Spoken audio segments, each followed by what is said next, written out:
صلى عليك الله صلواتا دائما فالعز والفوز ليس إلا فيك.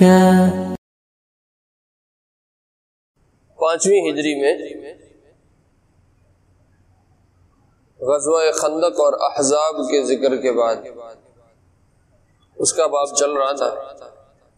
اللہ نے آپ کو فتح نصیب فرمائی اور کافروں کے لشکر کو طوفان بھیج کے، جکھڑ بھیج کے تتر بتر کر دیا اور وہ کافر وہاں سے جانے پہ مجبور ہو گئے اور اللہ کے نبی علیہ السلام کو فتح حاصل ہوئی. اگلے دن فجر کی نماز کے بعد آپ نے فرمایا کہ اب مدینہ کی طرف روانگی کرتے ہیں اور آپ خندق سے واپس مدینہ کی طرف تشریف لے آئے.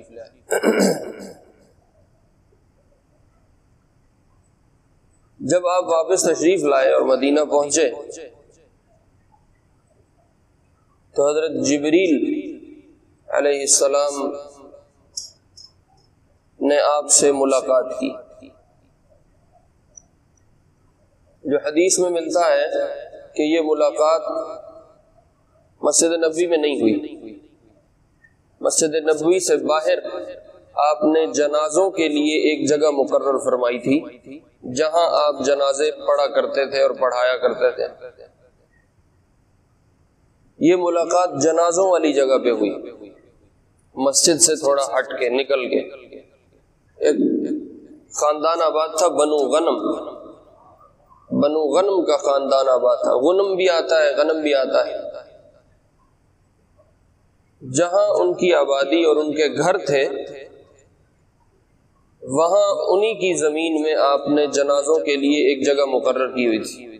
جب کوئی جنازہ ہوتا تو آپ وہاں پڑھاتے تھے. اسی سے محدثین نے یہ لکھا ہے کہ مسجد کے اندر جنازے کو پڑھانا ٹھیک نہیں ہے، اس لیے کہ اگر مسجد میں جنازہ ہو سکتا تو آپ اس کے لیے الگ جگہ مقرر نہ فرماتے. اگر آپ نے جنازوں کے لیے الگ جگہ رکھی ہوئی تھی تو اس کا مطلب یہ ہے کہ آپ مسجد میں جنازہ پڑھانے کو اچھا نہیں سمجھتے تھے. تو اگر کوئی عذر ہو، بارش ہے اور کوئی پریشانی ہے یا ایسا ماحول نہیں ہے جیسے یورپ میں مسائل ہیں، تو وہاں تو مسجد کے اندر جنازے کی صورت یہ بنائی جا سکتی ہے کہ نعش کو 2-4 افراد کے ساتھ مسجد سے باہر رکھ کے باقی حضرات مسجد کے اندر کھڑے ہوں اور جنازہ ادا کر لیا جائے.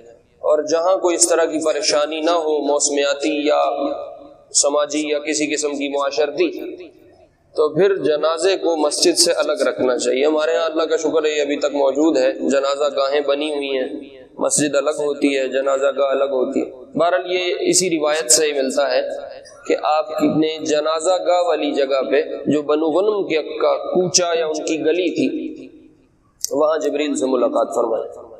جبریل نے آ کے کہا یا رسول اللہ صلی اللہ علیہ وسلم آپ نے اپنے ہتھیار اتار دیے ہیں جبکہ میں نے ابھی تک اپنے ہتھیار نہیں اتارے، اور آپ کے صحابہ نے ہتھیار اتار دیے ہیں جبکہ ابھی تک فرشتوں نے ہتھیار نہیں اتارے. آپ نے فرمایا جبریل میرے ساتھی تھک گئے ہیں. خندق کا ایک 15-16-17 دن کا وہ اتنا مجاہدہ تھا، سردی، بھوک، حالات، تو کہا اس لیے انہوں نے اتار دیے. آپ نے فرمایا، جبریل نے کہا یا رسول اللہ اللہ آپ کو حکم دے رہے ہیں اپنے ساتھیوں کو لے کے ابھی نکلیں اور بنو قریظہ پہ جا کے چڑھائی کریں جنہوں نے آپ کا معاہدہ توڑ کے باہر والوں کے ساتھ ساز باز کی تھی اور اندر سے مدینے کو پورے کو انہوں نے خطرے میں ڈال دیا تھا. میں نے آپ کو بتایا تھا یہود کا ایک قبیلہ بنو قریظہ جو مدینہ میں ہی آباد تھا، اور انہوں نے باہر خندق کے جو لشکر بیٹھا تھا 10,000 کا قریشیوں والا، انہوں نے ان کے ساتھ ساز باز کر لی تھی. باہر سے وہ حملہ آور تھے اور اندر سے انہوں نے مسلمانوں کو پریشان کیا ہوا.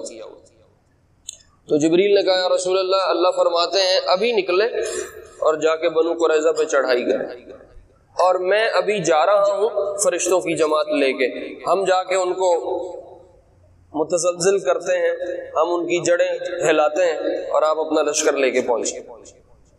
تو آپ علیہ السلام نے صحابہ کو حکم دیا بھائی اپنے اپنے ہتھیار لگاؤ اور عصر کی نماز تم نے جا کے بنو قریظہ میں پڑھنی ہے۔ فجر کے بعد آپ خندق سے واپس آئے، کل 9 بجے 10 بجے 11 بجے کے قریب کہیں یہ ملاقات ہوئی ہوگی جبریل سے، تو آپ نے صحابہ سے فرمایا ظہر کی نماز میں کہ بھائی عصر کی نماز سب نے بنو قریظہ پڑھنی، لا یصلین احدکم الا فی بنی قریظہ، کوئی بھی تم میں سے، اس کا ترجمہ یہ ہے کوئی بھی تم میں سے ادھر ادھر نماز نہ پڑھے سوائے بنی قریظہ میں پہنچ گئے عصر کی نماز۔ یہ حدیث کے ظاہری لفظ ہے، یہ میں نے ترجمہ اس لیے کیا کہ اس پہ آگے ایک مسئلہ آپ کو سمجھانا ہے۔ آپ نے فرمایا کوئی بھی تم میں سے ادھر ادھر نماز نہ پڑھے سوائے اس کے کہ وہ بنو قریظہ پہنچے اور وہاں جا کے عصر کی نماز ادا کرے۔ آپ کا مقصود یہ تھا بھی اب گھروں میں نہیں بیٹھنا، اب جلدی جلدی نکلو اور کسی بھی طرح جلد از جلد بنو قریظہ پہنچ جاؤ۔ صحابہ تیاری کر کے نکل پڑے، جب تیاری کر کے نکلے آدھے راستے میں جا کے پتہ چلا کہ عصر کا تو ٹائم ہو گیا، ان کی کریے۔ تو اب صحابہ میں سے کچھ کی رائے یہ تھی کہ آپ نے کہیں اور نماز پڑھنے سے منع فرمایا ہے، لہذا عصر کی نماز جا کے ہم بنو قریظہ میں پڑھیں۔ اور بعض حضرات کی رائے یہ ہوئی کہ عصر کی نماز کو قضا کرنا تو کوئی عقل مندی نہیں ہے، عصر کی نماز ہمیں پڑھ لینی چاہیے۔ حضور علیہ السلام کے کہنے کا مطلب یہ تھا کہ بھائی ادھر ادھر اور کاموں میں نہیں پڑھنا اور مصروفیات نہیں چھیڑنی، سیدھا بنو قریظہ پہنچنا ہے اور جلدی پہنچنا ہے۔ تو ہم اپنی نماز پڑھ کے ہم جلدی جلدی بنو قریظہ چلے جائیں گے، ہم اپنی سواریاں تھوڑی تیز کر لیں گے تاکہ ہم ٹائم سے بنو قریظہ پہنچ جائیں۔ یہ دو طرح کی رائے بن گئی۔ کچھ نے کہا یہی نماز پڑھو کہ نماز نہیں قضا کرنی، نماز کو اس کے پہلے وقت میں پڑھنا افضل ہے۔ کچھ نے کہا آپ نے منع فرمایا تھا بنو قریظہ میں ہی جا کے نماز پڑھیں گے، چاہے نماز نکل بھی جائے ہم نے وہیں جا کے پڑھنی، چونکہ حضور نے منع فرما دیا، خود صاحب شریعت ہیں، خود صاحب کتاب۔ تو جن حضرات کی رائے تھی یہی نماز پڑھ لو انہوں نے وہیں پڑھ لی اور وہ بنو قریظہ نماز پڑھ کے جلدی جلدی پہنچ گئے۔ اور جن حضرات کی رائے تھی کہ یہاں نہیں پڑھنی، آپ نے منع فرمایا ہے وہیں جا کے ادا کرنی ہے، وہ اپنے سفر پہ چلتے رہے اور انہوں نے جا کے بنو قریظہ میں عصر کی نماز ادا کی۔ بعد میں آپ علیہ غزوے کے بعد پھر آپ کو جب پتہ چلا کہ یوں دو رائے بن گئی تھیں، کچھ نے وہاں پڑھ لی کچھ نے وہاں پڑھ لی، تو آپ نے کسی کو بھی کچھ نہیں کہا انہوں نے بھی ٹھیک کیا ہے، انہوں نے بھی ٹھیک کیا۔ انہوں نے حدیث کے ظاہری لفظ دیکھے، انہوں نے کہا یہیں پڑھنی، یہاں نہیں پڑھنی وہاں جا کے پڑھنی۔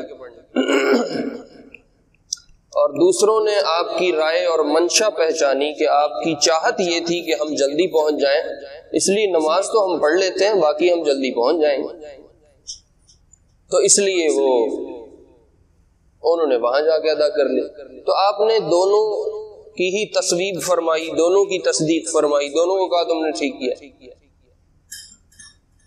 اس سے علماء نے یہ ثابت کیا اور اس مسئلے کو اخذ کیا کہ ایک آدمی جو حدیث کے ظاہری لفظ پہ عمل کر لے اس کو بھی غلط نہیں کہا جا سکتا، اور ایک آدمی جو حدیث کی منشا اور حدیث کا مقصود اور مطلوب پہچان کے کوئی دوسری رائے رکھتا ہو، اگر اس کی رائے بھی قرآن حدیث کے خلاف نہ ہو تو اس پہ بھی کسی قسم کا کوئی فتویٰ نہیں لگتا، وہ بھی قابل عمل ہے، وہ بھی قابل اخذ رائے ہے، اس کو بھی لینے میں کوئی حرج نہیں۔ اس لیے بہت سارے جو فقہ کے ائمہ ہیں ان میں آپ کو نظر آئے گا امام ابو حنیفہ ایک کام کر رہے ہیں، امام احمد بن حنبل کوئی اور بات کہہ رہے ہیں، امام شافعی کچھ اور کہہ رہے ہیں، امام مالک کچھ اور کہہ رہے ہیں۔ تو وہ جو اختلاف پڑتا ہے وہ اسی طرح کا اختلاف ہوتا ہے۔ کسی امام کی نظر حدیث کے ظاہری لفظوں پہ ہوتی ہے، وہ اس کے مطابق فتویٰ دیتے ہیں، کسی امام کی نظر حدیث کی منشا اور مطلوب پہ ہوتی ہے، وہ اس کے مطابق فتویٰ دیتے ہیں، دونوں اپنی رائے کے مطابق فتویٰ دیتے ہیں۔ ہوا یہ کہ جنہوں نے ظاہری لفظ پہ عمل کیا اور راستے میں نماز نہیں پڑھی وہاں جا کے ادا کی، انہوں نے بھی چونکہ حدیث پہ ہی عمل کیا تو ان کو ایک اجر مل گیا، کہ انہوں نے آپ کی بات مانی، حضور کے حکم کو پورا کیا، حضور کی تعمیل کی، ان کو ایک اجر مل گیا۔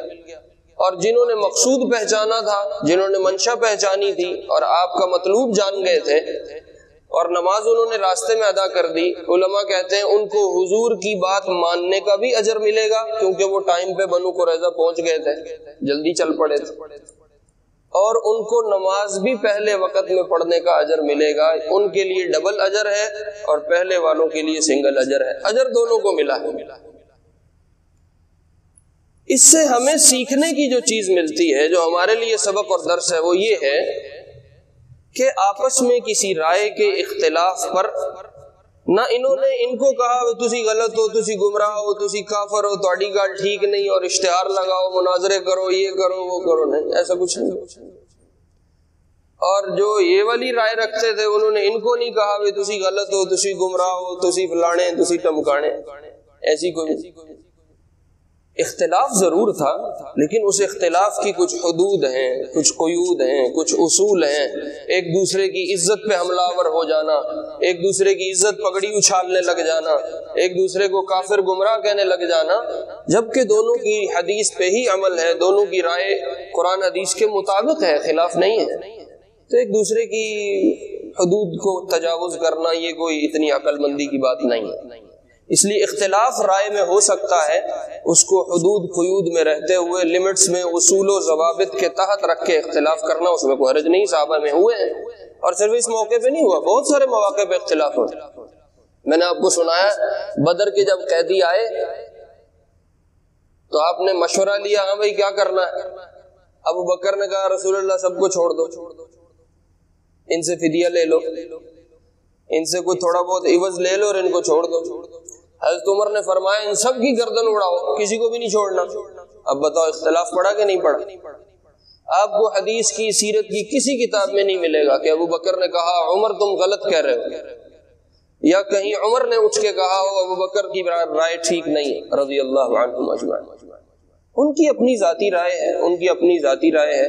جب تک قرآن حدیث شریعت کے خلاف نہ جائیں تب تک آپس میں لڑنے کی، جھگڑنے کی، ایک دوسرے کو گمراہی کے فتوے دینے کی، اور بے ادبی کی، گستاخی کی، بے احترامی کی۔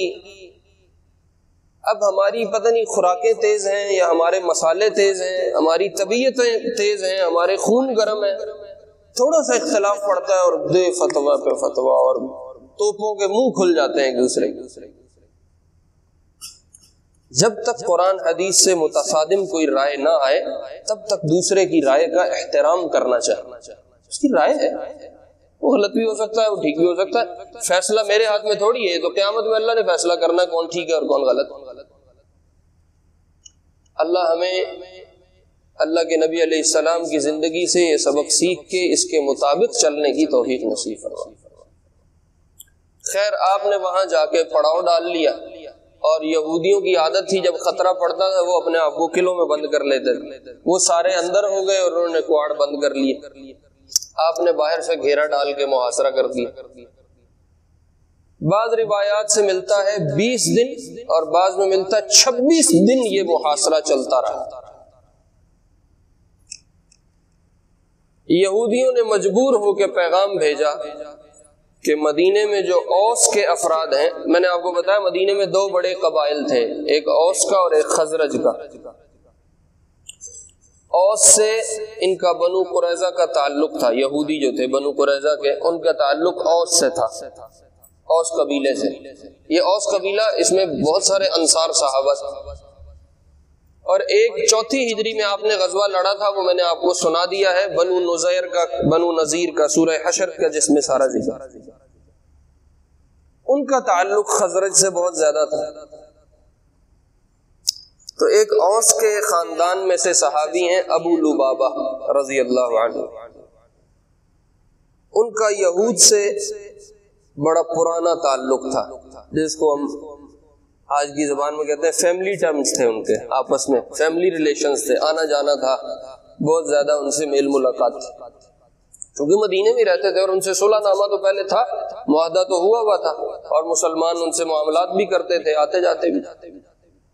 یہود نے آپ کو پیغام بھجوایا، بنو قریظہ والوں نے جو قلعے میں بند تھے، آپ کو جو باہر محاصرہ آپ نے کیا ہوا تھا، آپ کو پیغام بھجوایا کہ ابو لبابہ کو ہمارے پاس بھیجیں، ہم ان سے کچھ مشورہ کرنا چاہتے ہیں رضی اللہ عنہ۔ آپ نے ابو لبابہ کو کہا جاؤ بھائی بنو قریظہ والے تمہیں بلا رہے ہیں اور وہ تم سے کچھ مشورہ کرنا چاہتے ہیں۔ حضرت ابو لبابہ رضی اللہ عنہ اٹھے اور بنو قریظہ کے پاس گئے۔ ابو لبابہ فرماتے ہیں میں جیسے ہی اندر داخل ہوا ان کے قلعے میں، ان کی عورتیں، ان کے بچے گھبرائے ہوئے، پریشان، رو دھو رہے ہیں، چیخو پکار ہے، وہ سب میرے گرد اکٹھے ہو گئے کہ ہمارا کچھ کرو، ہم مارے گئے۔ چبی دینے کے بندہ اندر ہے اور اندر سے نکل نہیں سکتا، اور اس کو جان کے لالے پڑے ہوئے، کھانا پینا اینڈ ہو گیا، راشن ختم ہو گیا، ان کو تو مصیبت گلے آ گئی، ہمارا کچھ کرو، ہم یہاں مر جائیں گے، زندہ مر جائیں گے۔ ابو لبابہ نے ان کی یہ حالت دیکھی تو ان کا رضی اللہ عنہ ان کا دل بھر آیا، جیسے بندہ دیکھ کے بچوں کو، عورتوں کو پریشان دیکھ کے بندے کو ترس آ جاتا ہے۔ تو ان کا بنو قریظہ کا سردار ہے کعب بن اسد،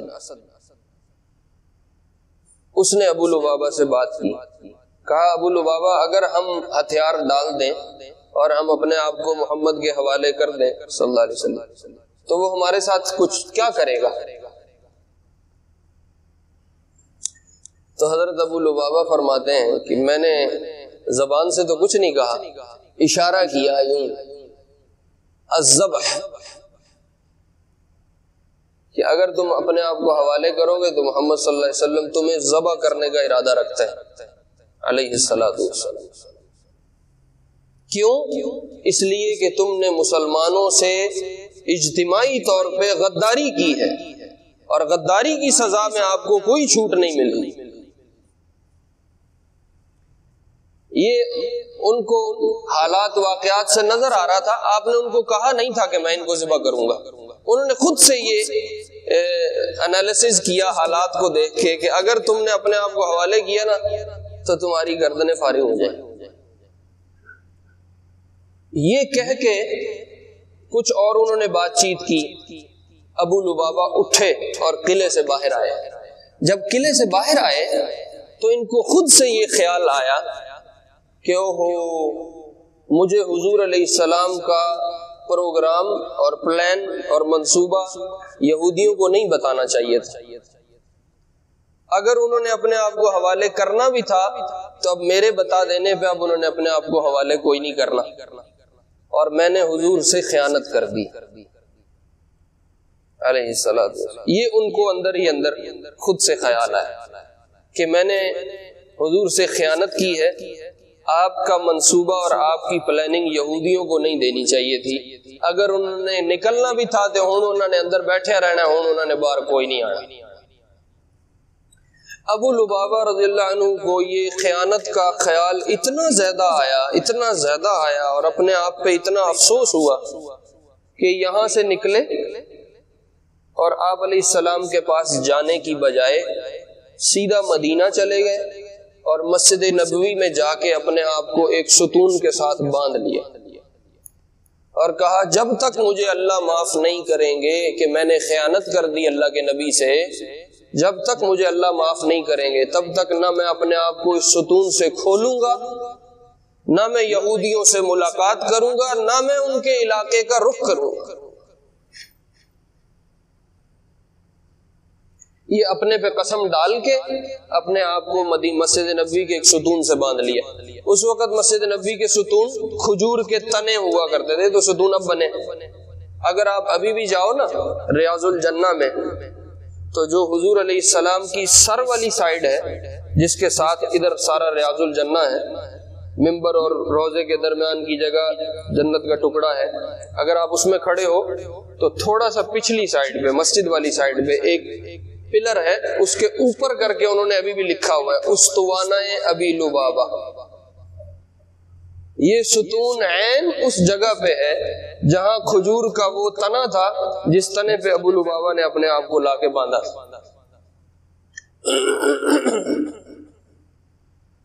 اس کو استوانہ ابی لبابہ بھی کہتے ہیں، اس کو استوانہ توبہ بھی کہتے ہیں۔ وہاں 8-10 ستون ہیں، تھوڑے تھوڑے سے فاصلے پہ بنے ہوئے ہیں، اور ہر ستون کے ساتھ کوئی ایک کہانی ہے۔ اس کا تھوڑا سا اشارہ اوپر انہوں نے ترکی والوں نے دیا ہوا ہے، چونکہ یہ جو بلڈنگ ابھی موجود ہے جس میں روضہ ہے، یہ بلڈنگ ترکی والوں نے بنائی ہوئی تھی، باقی تو سعودی گورنمنٹ نے ہر شے رگڑ کے پرا ماری۔ ترکی والوں نے یہ چیزیں محفوظ رکھی تھی، اور وہ ستونوں کے اوپر ابھی بھی ان واقعات کی نشاندہی ملتی۔ تو یہ جو استوانہ ہے اس کو استوانہ ابی لبابہ کہتے ہیں۔ آپ علیہ السلام کو اطلاع ملی کہ ابو لبابہ نے اس طرح وہاں کام کیا ہے، اور اس کو اب پشیمانی ہے، شرمندگی ہے، اور بجائے ادھر آنے کے وہ مسجد نبوی چلا گیا۔ تو آپ نے فرمایا اما انہ لو جاءنی لاستغفرت له، وہ اللہ دا بندہ میرے کو لا جاندا، میں او دے واسطے کو توبہ استغفار کر لیندا، اللہ کو لونوں معافی لے دیندا، میرے پاس وہ آیا نہیں۔ اما انہ اذا فعل ما فعل، اب جب اس نے اپنے آپ کو باندھ ہی لیا ہے اور اپنے لیے خود ہی سزا طے کر لی ہے، فما انا بالذی اطلقه من مکانہ حتی یتوب اللہ علیہ، اب میں اس کی رسی نہیں کھولوں گا اور اس کو اس کے راستے کے لیے آزاد نہیں کروں گا جب تک اللہ اس کی توبہ قبول نہ کر لے۔ اب ابو لبابہ مسجد نبوی میں بندھے ہوئے ہیں، ان کی بیگم آتی تھی، ہر نماز کے وقت میں ان کو کھولتی تھی، اور ان کی قضاء حاجت کے لیے ان کو کھولا جاتا تھا، اور وہ وضو وغیرہ کر کے نماز سے فارغ ہو کے واپس اپنے آپ کو دوبارہ باندھ لیتے تھے۔ ایسی فکر تھی اللہ کو منانے کی جو میرے اور آپ کا سبق ہے، اور کوئی حکم نہیں پتا کہ میں نے ٹھیک کیا غلط کیا، اپنا ایک اندازہ تھا کہ میں نے غلط کر لیا ہے۔ اتنے پریشان ہوتے تھے کہ میرے سے اللہ اگر ناراض ہو گیا تو میرا کیا بنے گا۔ دن کے ہزاروں گناہ ہیں اور ہمیں کر کے کان پہ جو نہیں رہی تھی، ایک حرام نہیں 20 حرام کر کے ہمیں مسئلہ ہی کو ایسی، پھر بھی الحاج اسی حاجی اسی مفتی اسی مولوی اسی حاجی نمازی پریزی، ساڈے تو بڑا مومن کون ہے؟ اللہ اکبر۔ 7 دن ابو لبابہ اسی طرح ستون سے بندھے رہے۔ 7ویں دن جا کے فجر کے قریب ام سلمہ رضی اللہ عنہا کے گھر تھے آپ، تو آپ ایک دم مسکرائے، ہنسے، تو ام سلمہ نے کہا یا رسول اللہ اضحک اللہ سنک مما تضحک، اللہ آپ کے دانتوں کو اور ہنسائے، آپ کیوں ہنس رہے ہیں؟ یہ صبح کا ٹائم، سحری کا ٹائم۔ تو آپ نے فرمایا تیب علی ابی لبابہ، ابو لبابہ کی توبہ قبول ہو گئی۔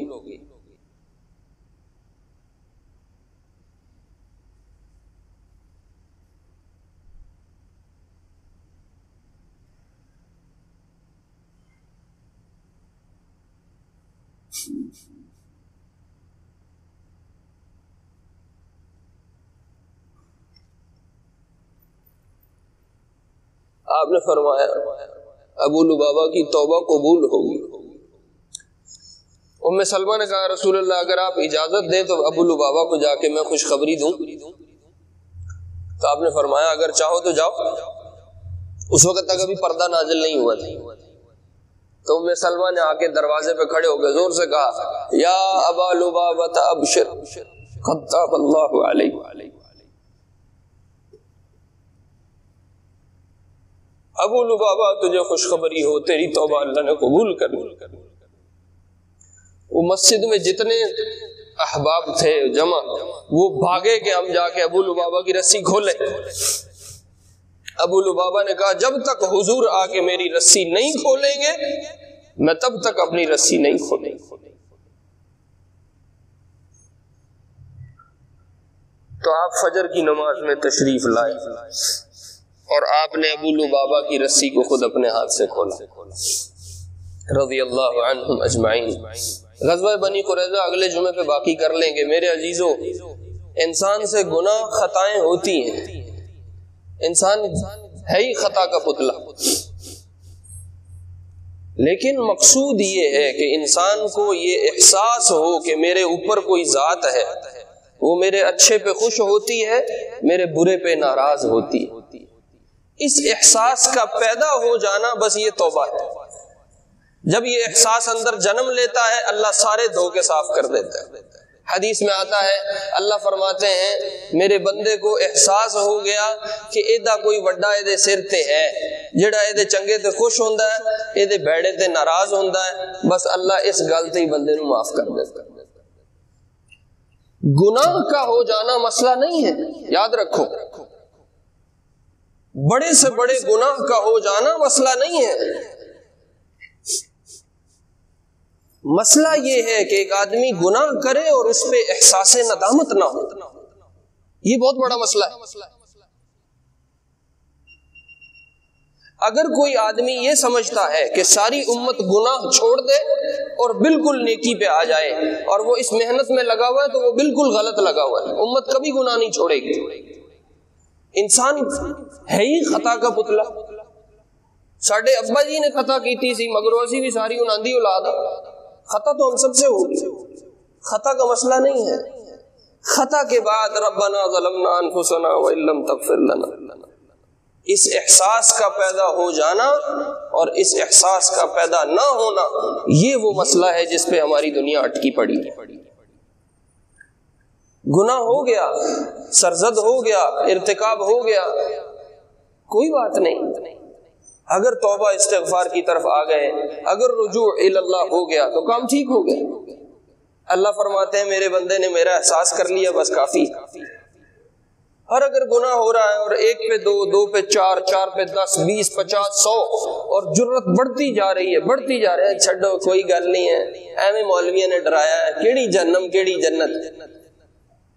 نماز پہ نماز چھوٹ رہی ہے، روزے پہ روزہ چھوٹ رہا ہے، زکوٰۃ کئی سالوں سے رہتی ہے، امیر کبیر ہے لیکن حج کی طرف آتا نہیں ہے، اور بڑے بڑے اعمال، بڑے بڑے نیکی کے کام، بڑی بڑی واجبات جو اس کے ذمے ہیں وہ چھوڑ کے بیٹھا ہے، اور کان پہ جوں نہیں رینگتی، اور یہ کہتا ہے کوئی گل نہیں ہے، میں تسی ڈراندے ہو۔ یہ خطرے کی بات ہے، یہ خطرناک چیز ہے۔ آپ نے فرمایا جب تم میں سے کسی سے خطا ہو، اٹھو، وضو کرو، 2 رکعت صلاۃ التوبہ پڑھو اور اللہ سے کہو یا اللہ معاف کر دے، اللہ اس گناہ کو بھی صاف کرے گا، اللہ اس کی برکت سے پچھلے بھی صاف کر دے۔ اس کا آسان نسخہ دیتا ہوں، بس پھر سنتیں پڑھتے ہیں۔ جب فرض نماز کے لیے کھڑے ہو، فرض نماز تو 5 پڑھنی ہے نا، اور نفل ساڈے کول نہیں پڑھی جاندے، اسی بڑے مصروف ہاں، اسی پوری دنیا اپنے سر تے رکھی ہے، اسی ٹرنے پہ تے دنیا چل رہی ہے، اسی کھلو جاؤں گے تے دنیا کھلو جائے گی، ہم بڑے مصروف ہیں، مولوی صاحب ہم بڑے مصروف ہیں۔ میں ٹھیک ہے، آپ مصروف ہو، آپ مصروف رہو، نفل نہیں پڑھے جاتے نہ پڑھو، فرض تو پڑھنے ہیں، فرض اللہ تے معافی کوئی نہیں، وہ تو کھڑے ہو کے پڑھو، نہیں پڑھ سکتے بیٹھ کے پڑھو، نہیں پڑھ سکتے لیٹ کے پڑھو، نہیں پڑھ سکتے اشارے سے پڑھو، اس میں تو معافی نہیں ہے۔ جب فرض پڑھنے کھڑے ہوتے ہو نیت کر لو کہ یا اللہ اس نماز کی برکت سے میرے پچھلے گناہ دھو کے صاف کر دے، تیرا بندہ ہوں، گناہ گار ہوں، اب نہیں کروں گا۔ ہر صلی علیک اللہ صلواتا دائما فالعز والفوز ليس إلا فيك